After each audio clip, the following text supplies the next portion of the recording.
அமைச்சர்கள் அதிகாரிகளுடன் புத்தாண்டை தொடங்கினார் முதலமைச்சர் மு.க.ஸ்டாலின். கட்சி நிர்வாகிகள் பலர் முதலமைச்சரை நேரில் சந்தித்து பரிசுகள் வழங்கி புத்தாண்டு வாழ்த்து.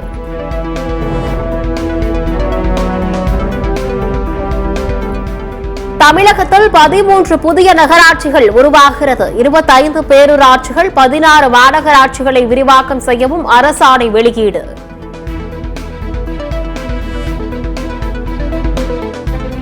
வங்கக்கடலில் வரும் 7ஆம் தேதி புதிய காற்றழுத்த தாழ்வு பகுதி உருவாகிறது. பொங்கல் வரை மிதமான மழை பெய்யக்கூடும் என வானிலை மையம் தகவல்.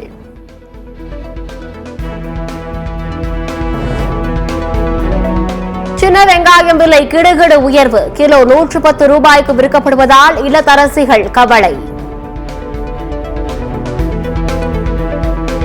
பொங்கல் பரிசு தொகுப்புடன் 30,000 ரூபாய் வழங்க வேண்டும். முன்னாள் அமைச்சர் செல்லூர் ராஜு வலியுறுத்தல்.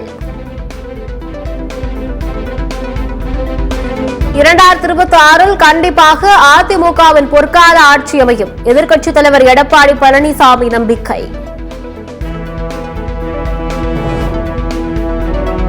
தமிழக நீதிமன்றங்களில் 17,72,000 வழக்குகள் முடித்து வைக்கப்பட்ட வழக்குகளின் எண்ணிக்கை 2023ஆம் ஆண்டை விட கணிசமாக அதிகரிப்பு.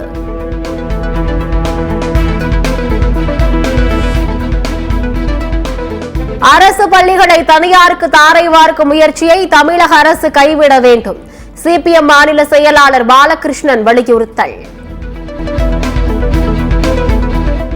தமிழக வெற்றிக் கழகத்தின் எதிர்கால இலக்கு எதை நோக்கி செல்கிறது என்பதை பார்த்துதான் கூட்டணி குறித்து உறுதியாக கூற முடியும்.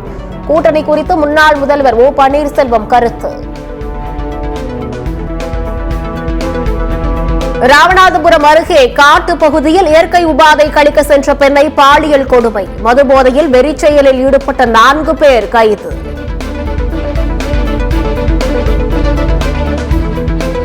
ஓராண்டுக்கு மேல் இலங்கை சிறையில் இருந்த தமிழக மீனவர்கள் 20 பேர் விடுதலை. விமானம் மூலம் சென்னை வந்த மீனவர்கள் தனி வாகனம் மூலம் சொந்த ஊர்களுக்கு அனுப்பி வைப்பு.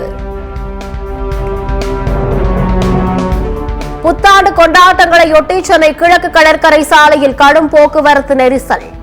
ஈச்சம்பாக்கத்திலிருந்து படையூர் வரை 3 கிலோமீட்டர் தூரத்திற்கு அணிவகுத்து நின்ற வாகனங்கள். புத்தாண்டு தினத்தை முன்னிட்டு வண்டலூர் அண்ணா உயிரியல் பூங்காவில் அலைமோதிய மக்கள் கூட்டமாக குடும்பத்துடன் உணவு அருந்தி விலங்குகளை பார்வையிட்டு மகிழ்ச்சி.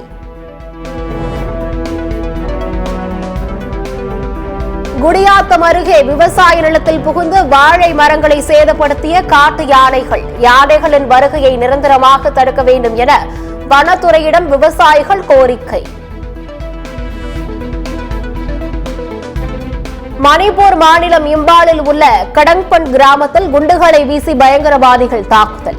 100கணக்கான மக்கள் பாதுகாப்பான இடங்களில் தங்க வைப்பு. பயங்கரவாதிகளை தேடும் பணியில் கூடுதல் பாதுகாப்பு படையினர் தீவிரம்.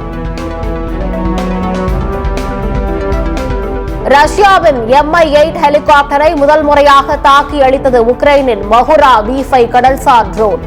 உக்ரைன் ராணுவத்தின் புலனாய்வு அமைப்பு தகவல்.